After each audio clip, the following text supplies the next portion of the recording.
But I have the privilege of introducing our guest today and who Ozark Vitality is. Ozark Vitality happens to be my niece, Tami Hale. And I'm a local pastor here in this community. Me and my family moved back here 12 years ago for the second time. And as we arrived, it was 12 years ago this next month. And we were able to get all the family together that first Memorial Day weekend. And Tami and Chris and her family, my sister Joy, we all gathered. We had Mom and Dad in our home at that time, and we were caring for them. And so we had a great Memorial Day weekend. They enjoyed it so much. Tami says, we're going to do this again, but she stayed in a tent that weekend. She said, I'm never going to do that again, but we're going to rent a cabin on the river. And I think it was called the Memory Cabin down in Rancho. And so they rented it as a family and had a great time. Now, I got to tell you, Tami's a city girl, all right? Tami came down from St. Louis. And so you know, remember Cricket County at West Point this last Christmas? You got the country side of the family and you got the city side of the family. And so she kind of came from the city side of the family, but she began to fall in love with Current River and Doniphan. And so the next Memorial Day weekend, guess what? They bought a house and a cabin on the river. And so then we began to have pig roast, and we began to have family activities and functions on New Year's Eve and different times, and just had a blast. The next year, she decides to invest in the community, and her husband Chris worked with me on my food truck, and he is a chef. He is excellent. Great cook. And then he opened a restaurant in this community. Then they bought another house, and then they opened a business in Ozark Vitality. She fell in love with this community in such a way that she wanted to give back to the community. She wanted other people to experience what she had experienced in our little community.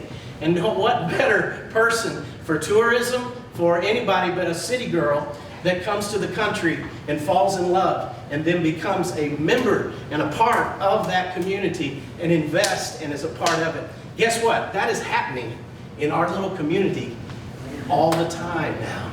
People are coming and people are coming and people are moving and buying land, and they are a part. I had an old boy in my church one time. He was my Sunday school teacher, and he said, you know, we sure have been having a whole lot of strangers showing up at church. And I took him to a side and I said, you know what? I would prefer to talk to those people as our guest. I think a better term for those people are guest. And so we changed that mindset of strangers to guest.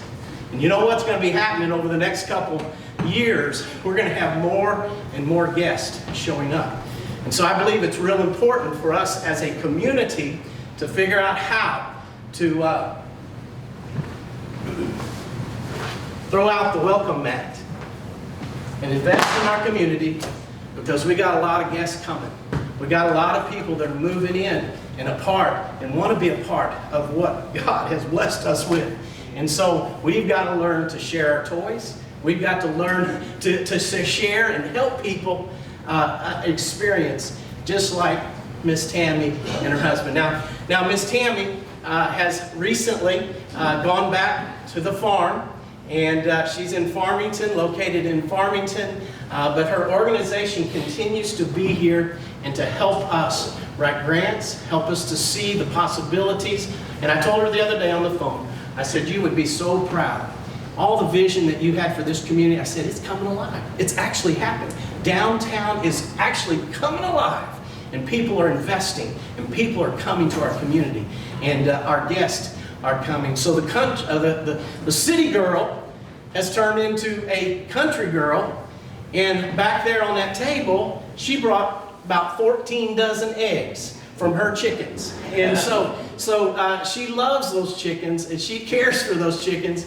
And if you need a dozen eggs on your way out, feel free to take some of those eggs. So the city girl, country girl, and she is here, and it's my honor to introduce Tami Hale as our presenter today to help us with some ideas and to maybe see some things that are happening over the next year or two here in our community. Tami.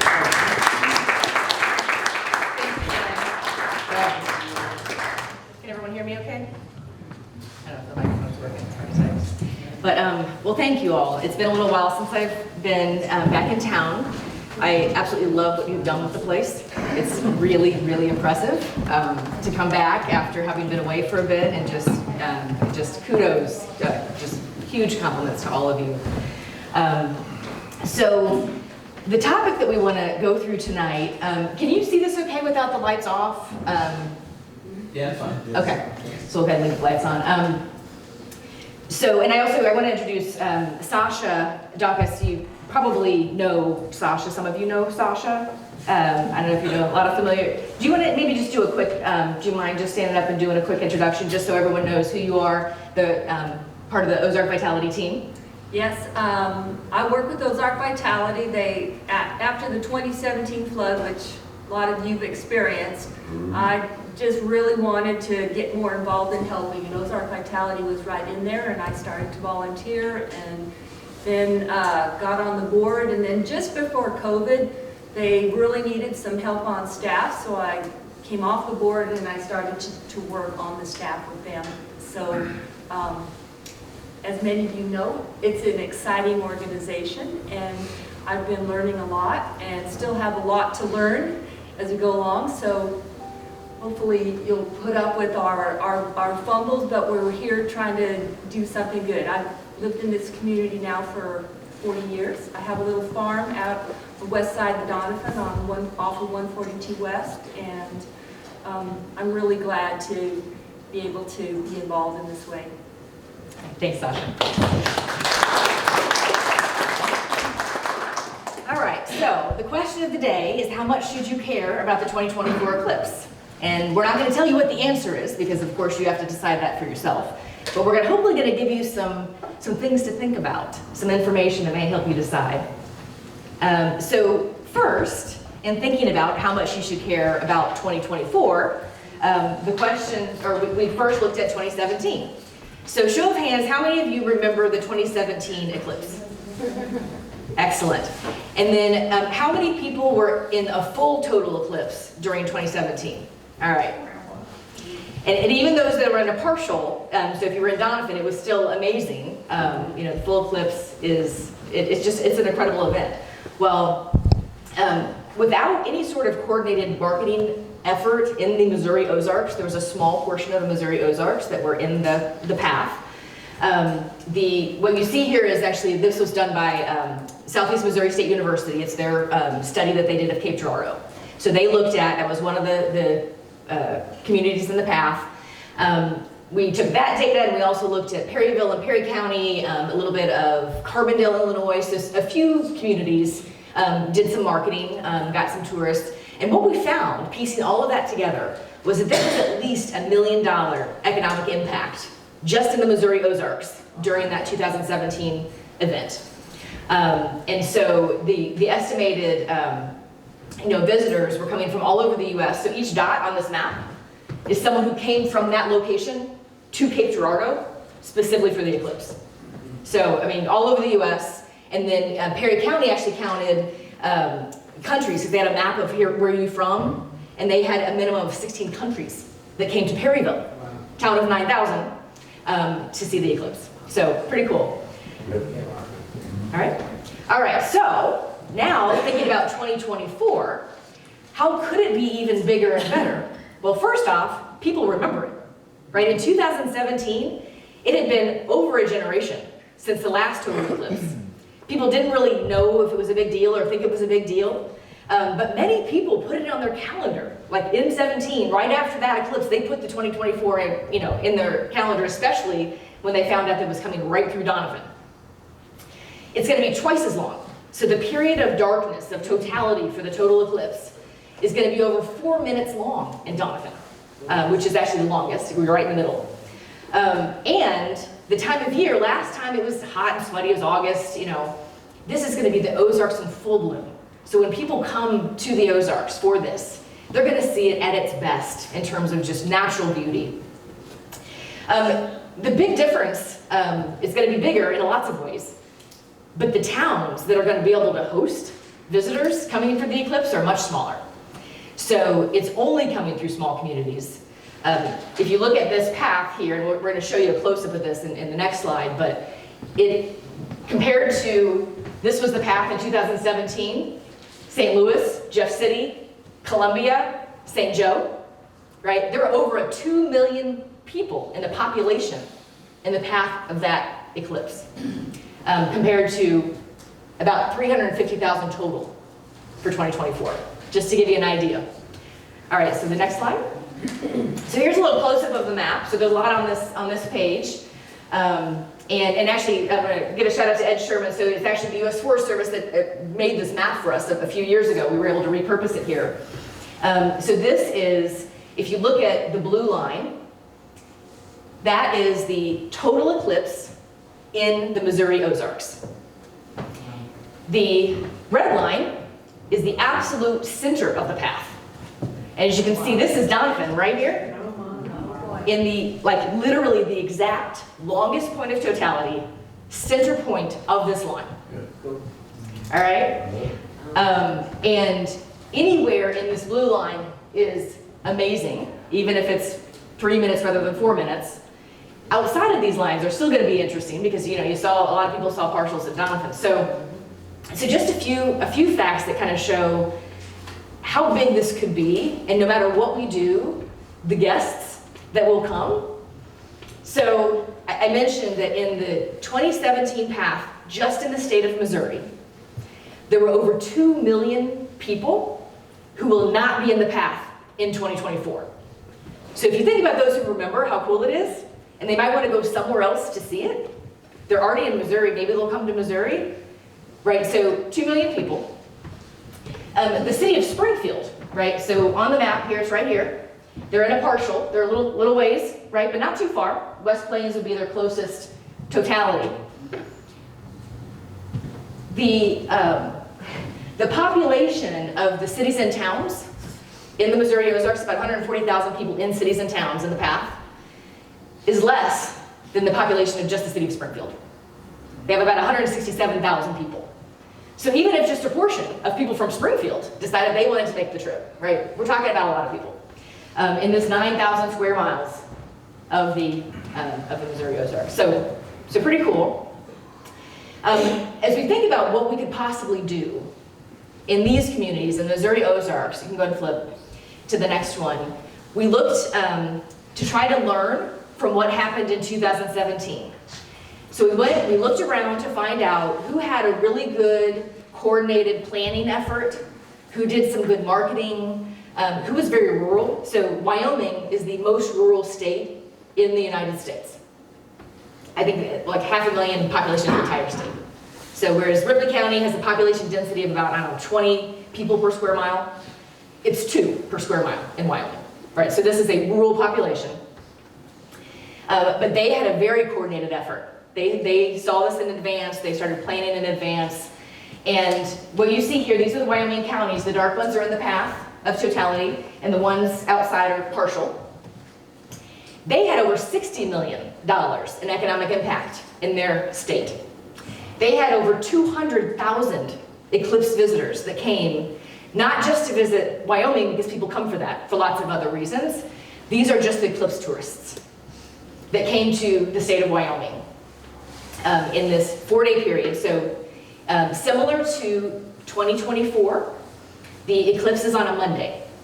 Therefore, what they did was made it a 4-day weekend. So they had a 4-day festival starting Friday through Sunday, and then on Monday they kind of went quiet and let people enjoy the eclipse. Next slide. So their planning went back, a couple years, a year and a half before the event. They incorporated a nonprofit just for the Eclipse Festival. And they hired a full-time executive director for almost 2 years leading up to the event to coordinate everything statewide. They created, these are the Wyoming Eclipse Festival logo, stickers that they had all over the state, recognizable branding, promotion that was supported everyone at the state level. They got stakeholders involved at every local community, county, and you saw that all over the state. So it wasn't an accident that this very rural state got this many tourists in. So anyway, this is one idea of what could happen, what did happen in 2017. All right, so next slide. So back to the Ozarks. Some of you may have seen in 2018 when we started doing some research to try to measure how strong the Ozarks brand was. How did people outside think of the Ozarks? And so what you see here, this is a technique that marketers use to just measure strength of a brand. So at the bottom here, we have awareness. So, and these are the results from 2021. So as of 2021, the people that we surveyed, and this is states primarily south and east of the Ozarks, but all the way to the East Coast and south. 83% of people were aware. They had heard of the Ozarks. They knew it existed. And then as you go up the pyramid, of the people aware, some portion of those have a good opinion, right? A favorable opinion. So 46% said they were either had a very or extremely favorable opinion of the Ozarks. Interestingly, 12% had no opinion. They had heard of it, really had no idea what to think of it. So then you move up the pyramid, and how many are likely to visit? 33% were likely to visit the Ozarks. And then of those people likely to visit, who actually comes? Right, so then we have 20% of people that have come maybe once or twice. We're calling those occasional visitors. And then of those, you have a portion that come back over and over again and become frequent guests, the kind of people that join the community, potentially investing in the community, and about 13% were in that case. So this is the tool. Now if you go to the next slide. So what makes this interesting is to see how it changes over time. Right, so that was 2021. What's changed since 2018? Well, the overall awareness of the Ozarks has gone down a little bit. It was very high in 2018, and not coincidentally, because we actually did research on this, the Netflix series Ozark was hot at this time. At the time we did the survey, it was new, people were watching it, so even if they didn't know anything about the Ozarks, they had heard of the Ozarks because they had heard of the Netflix series, right, at least. Other things too. At that time, in 2018, 33%, a full third of people had no opinion of the Ozarks. People who knew it existed had no opinion. Now, 12%. So that's been cut in half. So over time, people are getting an opinion somehow or another. So basically we saw, we have an increase in those who are going from occasional visitors to frequent visitors. People who think they're going to come, they actually do come. So a lot of really good trends. Okay, next slide. So here's another thing that we found, and this is the 2021 survey, is that the brand strength fades with the distance, right? So people nearby know of the Ozarks, have a favorable opinion, are likely to visit, all of those things. And so what you see on the left here is this is the pyramid for those near the border, so in a state that actually connects to the Ozarks. And then here, what you see is at least one state away, so at least one state between, like one state away from Missouri or one state away from Arkansas. So what you see here is that those, 80% less likely to visit, so this gray bar and this gray bar is 80% lower. You have almost 3 times as many people with no opinion. And you still have quite a bit of awareness, but again, as you get further away, it is on all accounts. You can see the entire pyramid is smaller. Next slide. So as I mentioned, we did some research specifically talking about the Netflix series Ozark. And one thing that was a difference between 18 and when we did this in 2021 is that in 2021, it had been a long time since the last season. So the most recent season of the series just came out about a month or 2 after we did the survey. So that's at least one thing that may explain it. We were talking to the dean of the Missouri State University Library that runs the Ozark Studies Institute, and they did some documentary films featuring Shannon County. They did these documentaries in the 70s, but they just digitized them about 7 or 8 years ago, and they hadn't really gotten a lot of traction, and all of a sudden, the views of these documentary films went through the roof. And it was right when the Netflix series came out. So people were Googling and trying to find things, and what was interesting was not only were they watching these these documentaries about Shannon County, they were watching like 45 minutes of them. So they were staying, you could see how long they stayed and watched.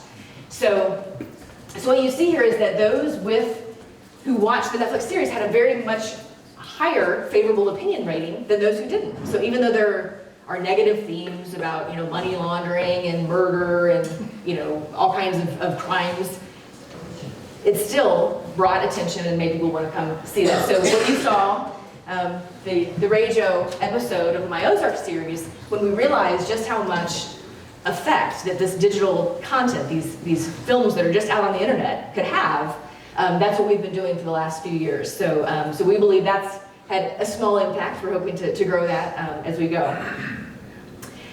All right, so that's kind of where we are. We know that the brand is strong, but it fades a little bit with distance. So the idea that the Eclipse is going to bring people in from further away is important. There's another event that's happening. Coincidentally, the Smithsonian Institute in Washington, D.C. every year does what they call a folk life festival. So this is 2 weeks on the National Mall among all of the monuments in Washington, D.C. Most of these feature other countries, so they don't actually feature the U.S. that often. They've been doing this since 1967. In 2023, the summer before the eclipse hits Missouri Ozarks, they're featuring the Ozarks for the first time in their history since 1967 on the National Mall in this Folklife Festival. And they are, the Missouri State University is the main partner for them in helping them understand and research what to put on the National Mall. So that's actually a work in progress. So anyone who has ideas, let me know, because they're still working through that. And the Missouri Folklife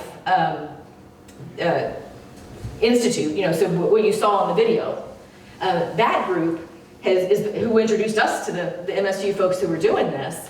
So they've already started to give a lot of feedback. So you could definitely rest assured that all of the artists and crafters in this area have been mentioned. But we can, any ideas you have.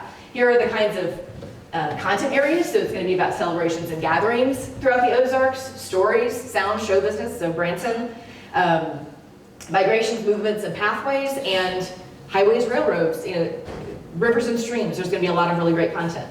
So this festival is going to happen and a minimum of 1 million people.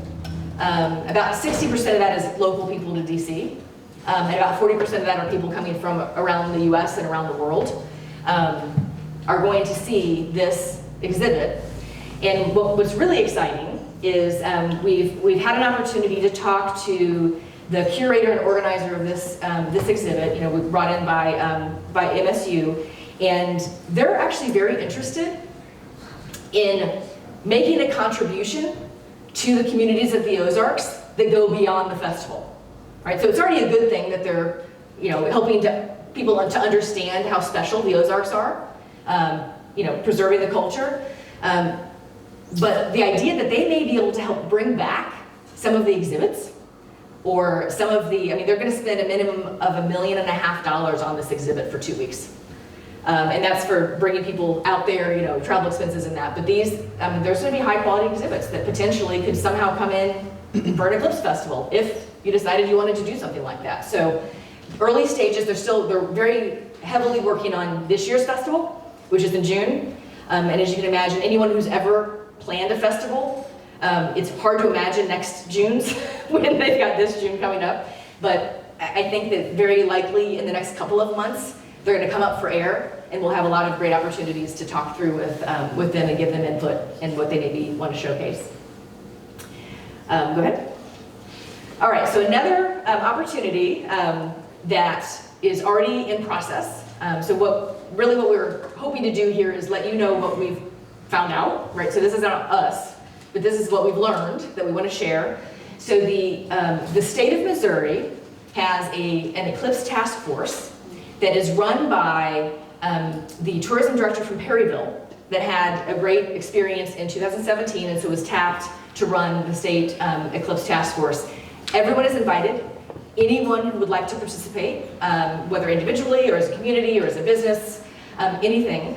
All you have to do is just let us know, and we can get you onto the email list. But basically, there's a monthly meeting every month. It's always at the same time. It's always on the same Zoom link. And they have, one really big thing that they have is Eclipse Glasses. So what they learned from 2017 is the importance of these glasses and how, as it gets closer to the eclipse, the stock is going to run out, and very likely communities are going to be flooded, and Amazon is going to be flooded with fakes that are not safe for your eyes. And so they have pre-negotiated a rate of 30 cents per glasses. So if you want to use that as a fundraiser, anyone, sell them for $1, it should still be very reasonable. And by pre-ordering, we can make sure that communities have enough of these glasses. So this is anyone who is a member of this task force has access to this deal and the supplier. Lots of educational sessions, not just about tourism and marketing, but how many porta potties do you need, right? How do you manage public safety during these sorts of events? Every month there's a different speaker with lots of experience in lots of different areas to kind of help build that knowledge base. And then as soon as you're a member of this, you have access to all the materials online, all the documents, all the information. All right, go ahead. And then finally, the one thing that Ozark Vitality is doing, so all of this is what everyone else is doing that we're just telling you about, so it sounds like we're, somehow we're cooler than we are, but this is what we're doing. The Ozarks Eclipse branding. So we are currently funded for a grant from the U.S. Economic Development Administration. And this is a tourism expansion coming after the 2017 flood that was part of recovery, so that's where it came from. There have been some delays because of the pandemic, which is why we're still going. But part of that, in addition to doing the films that you just saw, was to create some sort of a regional brand, some sort of a regional identity that could help communities communicate where they were, who they were. And now that we're close enough to the eclipse, we were able to use that funding specifically for an Eclipse Ozarks brand, right? So not generally for everything, but we do want to make it flexible, so certainly people can use it after the eclipse is over by taking the eclipse out. But we are looking for volunteers. We're hoping to get all of the communities in the path to have some representation. We're going to be able to hire a marketing agency to create a logo, a media kit. So for those communities that don't have the ability to write their own press releases, or we'll have maps, we'll have lots of great content that you can just use right out of the box, put your own community's names on, and we're really hoping to leverage all of this so that whatever happens, you at least have that much, that even if you don't have your own marketing or tourism, that's going to be available. So this is just starting. We haven't had our first subcommittee meeting yet, but this is a subcommittee of the Eclipse Task Force. So what we're working together with them, and the part that we're leading is really this development of these materials, and whatever the committee determines, we'll see what's valuable, and that's what we'll end up developing together. And then finally, and then we'll kind of open these up. I know this is a lot of information. When you think about how we can prepare for the increased interest coming from the Smithsonian Festival, how can we prepare for the interest that's going to happen because people are going to find out on a map that we are in a really good place for the eclipse, and they're going to come whether we like it or not. If you did decide you wanted to prepare, a business, organization, nonprofit, chamber of commerce, county, city, there is a lot of grant funding out there right now because of the pandemic recovery. So this is just an example of a few things. But if there's a project that anyone has in their mind that you think could help prepare the community, that you think would be good, in the next couple of years, as we're thinking about taking advantage of the opportunity of these guests coming in, let us know. Let us put you in touch with people that can help. And we do, where's Raman? Raman, do you mind standing up? So Raman, she's with the Regional Planning Commission, Ozark Foothills. Some of you know, some of you have no idea what a planning commission is, and that's okay too. She writes grants. So if there's a project that you need, and let's say you want to brainstorm with us, when it comes down to actually, okay, I'm ready to go after this funding, Ramen is the resource at the Planning Commission that, for Ripley County, is available to help with the actual grant writing and grant administration for smaller organizations that may not want to manage their own grants coming from in there. So thank you, Roman. So just an example of some of the funding that's out there, just to give you an idea. Farmers Market Promotion Program, right? So this is something that happens every year.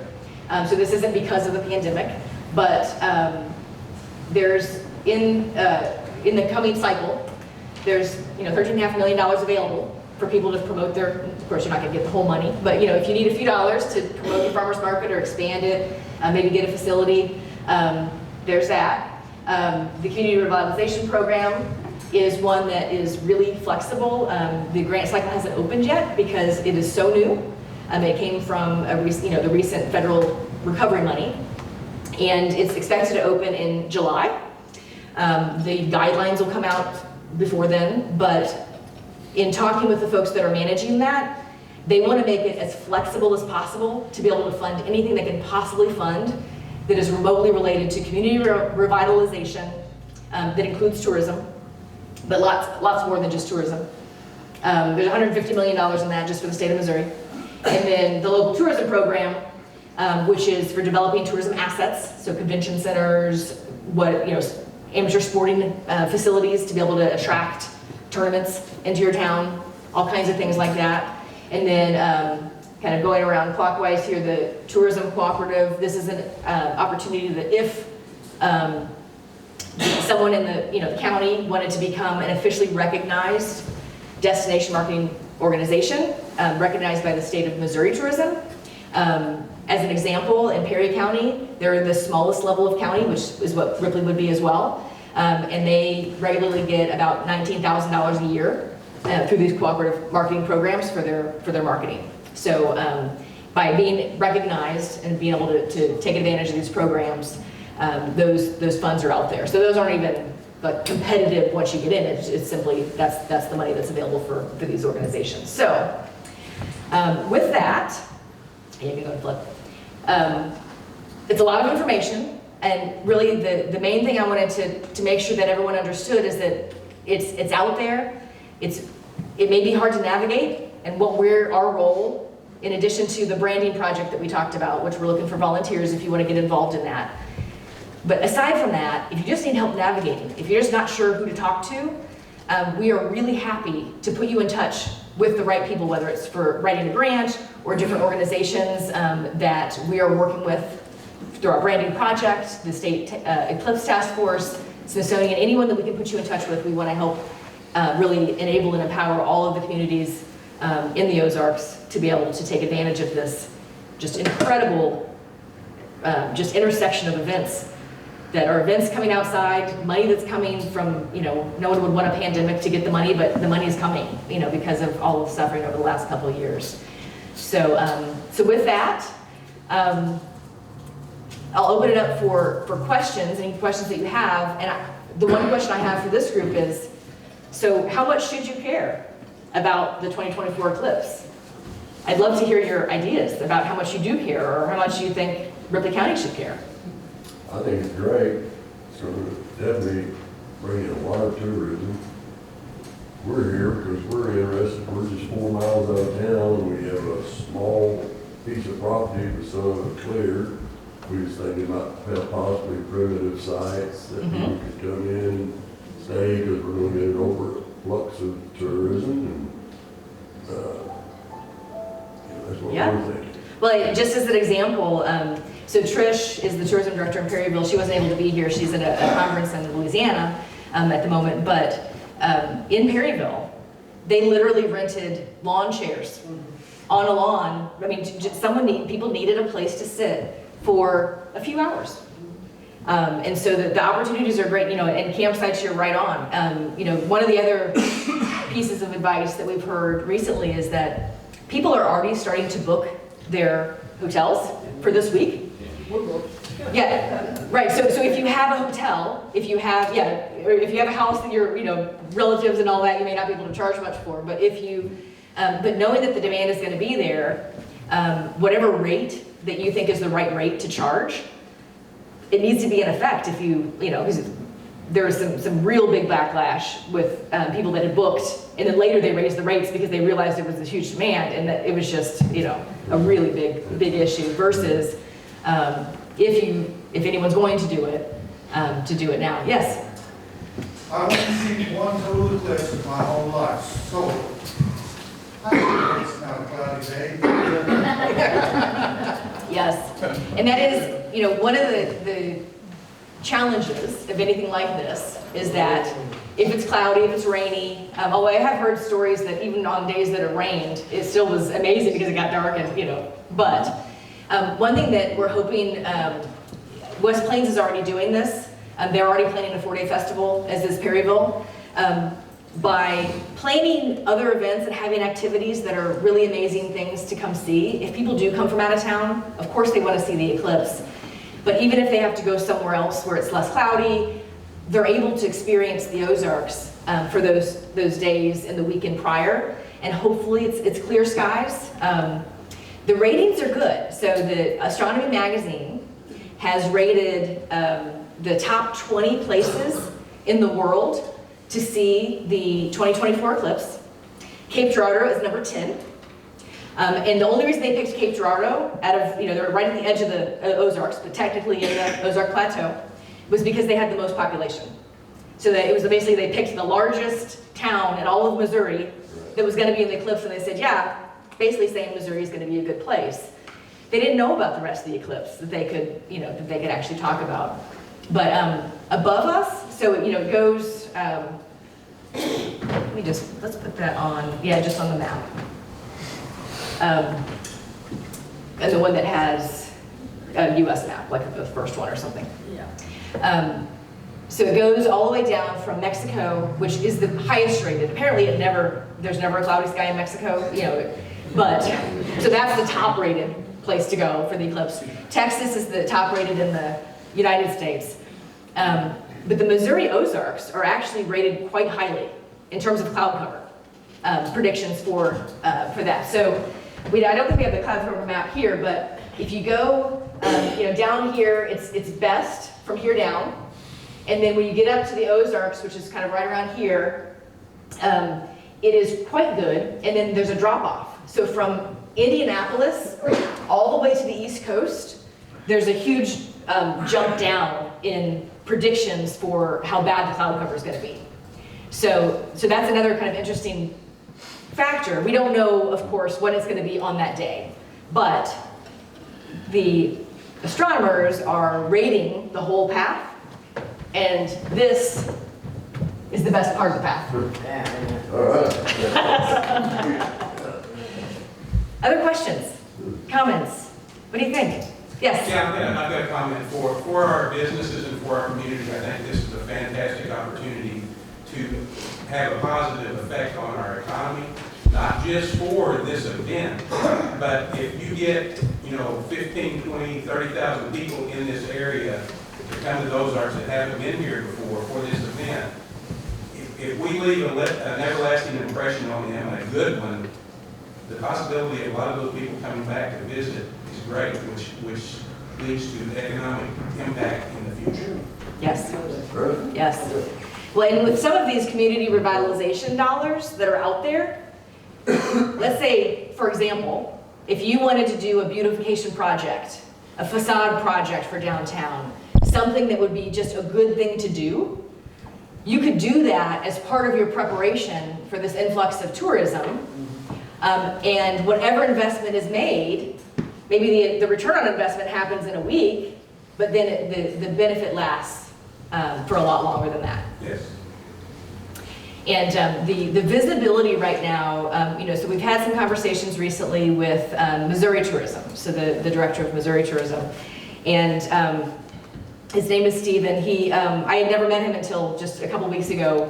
Trish and Perryville introduced us, and he hadn't been aware of the Smithsonian Festival. He knew about the eclipse, but hadn't really thought about, well, can the Ozarks really, is this something I need to pay attention to? Can the Ozarks really host it? And then combined with the Smithsonian Festival, he's very interested now and has asked us Ozark Vitality, along with the tourism director in Branson and Perryville, and you know, asked us to ask others, to get input from others. In the first week of June, he's going in front of his tourism commission for the state of Missouri, and he would like a suggestion for what to ask for from his commission in terms of resources, whether that's resources or money, for the Eclipse and for the festival. And so we already right now have the attention at the state level, and so anything that we do at the community level could be multiplied if we're able to coordinate those efforts. And that's what we hope to do. Ozark Vitality, in addition to the branding project, what we can do best, you know, we have Sasha here locally, but you know, we are spread out across the region now. But what we're hoping to do is stay connected to the state and federal agencies and kind of be that liaison so that they don't forget about us, so that we can be the ones that can come here and find out what's important to you. And then in those conversations, we can have a seat at the table so that they don't forget about us or underestimate the Ozarks. Other questions, comments? Yes? I have a comment. A few weeks ago, a couple months ago, we had a couple guys from the university that were spearheading this From Missouri State? Smithsonian. Oh, yeah. The Smithsonian. Mm-hmm. And they came to the museum and talked to a group of us. Oh, good, good. Mm-hmm. And they were very interested. They talked about putting a raft. You know, he brought the raft, and several other guys brought the rafts down 3 or 4 times down the river, tie rafts. And they are talking about putting one on the mall. Yes. Yeah, we heard that. We were just, you know, because we had not met like the main person. So Tom is the dean of the library. He's the one that's kind of on tour. We hadn't met him, and you know, we had been working with Lisa Higgins at the Folk Arts group. And so we only got to meet Tom just last week for the first time. And he mentioned that. Yeah. He actually remembered that. And when he was talking about the things that he had on his notepad, of the things that he had heard that he wants to put out, he mentioned the raft. So you made an impression. Yeah. Good. So it was very interesting. You know, they were really excited about Yes. it. They said, well, we'd like to put one on the lawn and there, the Look, lawn. they really, they have a YouTube channel where you can see, they have a reel of, and we can send out, what is the best way to get information out? Maybe through the chamber or through DNAP maybe, just to kind of have, like if we wanted to send links or follow-ups. If you have your email address on the sign-in sheet, we can send that. But there's a kind of a reel from 1967 to now, just to show you just a glimpse of what the Smithsonian Festival looks like. They pull out all the stops. I mean, this is an amazing exhibit. And so they, just as an example, they not only invest in, you know, it's not like a flea market type thing. It's not just, you know, you go and have a booth and have, you know, a brochure or something. They want people doing the crafts and interacting with the people that come in. You know, it's a 2-week festival. There's a break in between, but it's 2 long weekends. And, you know, they're really interested in having an impact on these people that come to visit. Yeah. And, yeah, they're very excited.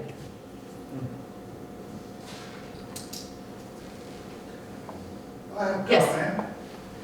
In 17, I was at home for the eclipse. It was during the middle of the day, it was a bright sunny day, and I came outside and stood in the street for that eclipse. A deer, I live here in town, a deer came out of the woods and stood in the street with me. You know, down there a little way. And it's like, well, I know something's going on too. Yes. Yeah. Yeah, I was in Farmington that time around, and yeah, it was like this incredible 360-degree view, sunset and sunrise at the same time. It was just incredible. But yeah, you heard the crickets and the frogs and all of those sounds. Mm-hmm. Yeah, incredible. And actually, you know, Matt's here, Matt Morin from the Career Center. You know, imagine if between now and then, you know, we had a conversation with the Missouri Film Office, which is part of Division of Tourism, who have connections with the National Geographic. And we were just brainstorming one day, and she said, well, you know, I know some people at the National Geographic. What if we did National Geographic workshops to teach people how to like film interesting like astronomy? You know, what if like between now and then we have 2 years to figure out how to build an army of people who could capture the most amazing images of the deer coming out into the street or the, you know, the event itself. And if what you saw after the event online and on newscasts was this community being featured as at its best with high quality film and video, I mean, that's just one possibility, right? Yeah, go ahead. One thing added to the eclipse that when it happened in 2017, that, you know, we had flowers out, you know, in and around our house, wildflowers and just regular flower beds. But one of the things that I observed, wanted to observe, and was interested in seeing how it affected them, they closed up during that event. Wow. Which was pretty amazing to see all these wildflowers that were out in the fields, and they just closed up for a few minutes. And then the sun came back out, and they went right back up. Yeah. Trish It was over. kind of a chilly in a minute. Yeah. Trish over in Perryville said that sometimes the cows will head back towards the barn to get fed, Yeah, and it was. Yeah. Chickens go to the barn for roost. The birds went into the bushes to roost. It was just, everything happened, just those 4 minutes. Amazing thing happened. Yeah. You can hear a pin drop. Yeah. We live out there. Yeah. Well, that's why they recommend, if you're gonna have, let's say, a big festival, 4-day festival, go quiet on the day. Let people really enjoy, don't have any activities planned, let people just really take in this just amazing piece of nature. It's a piece of God. It's a piece of God's work. Yes, it is. And that's what we need to recognize. Mhm. God's in it. God's has already planned. And it's not what we do. All right. Well, good. Well, yes. Okay, yes, please. Thank you for coming today, and thank you. My niece she does all this data and this research and everything, and I'm sitting over here yawning. But it's important. I like her doing all that. Just give me the bottom line is all I need. And so we've got a special event going to happen in the Ozarks in our community, and we've got to roll out the welcome mat. And be ready, be ready. Thank you for all the information that you have given us. I saw my wife Sarah's here, and I sometimes sit with her father, Bob Featherston, and we watch a Western from time to time. And the other night I was sitting watching this Western. Jimmy Stewart was the main character of the Western, and he arrives in town. He's got a friend that's wounded, and so he says to his good buddy, he says, where's the doctor? We need the doctor. And so he says, oh, okay, come over here. And he introduces him to the boat captain. And he kind of, Jimmy Stewart let the boat, oh yeah, he's a surgeon and he will take care of him. And Jimmy Stewart was a little bit confused. And then all of a sudden, his friend looked at Jimmy Stewart and said, you can trust him. So what I say to you this afternoon, you can trust her. You can trust her. And thank you for all the work that you've done. And thank you for helping us teach us. I'm telling you, the girl is a farmer now. She raises, how many chickens you got? About 50. About 50 chickens. And she pets them and loves on them, and they lay these beautiful eggs. These are not colored eggs. This is how they come out. Is that right? And so I asked her to bring some down so that we could give some away today. So the city girl has turned into a country girl, and she loves her chickens. And so, and I just want to commend you for saying this is all about God. We have about 11 acres out there at the church, and I can't wait to make that available. And make sure we give somebody a pair of glasses and they can sit there and they can observe. The scripture actually says all you have to do is look up and you know there's a God. Just look up. And so that's what's going to happen on that day too. It's not a math thing, it's a God thing. So thank you for coming. We appreciate it. And thank you. If you have any questions, let her know.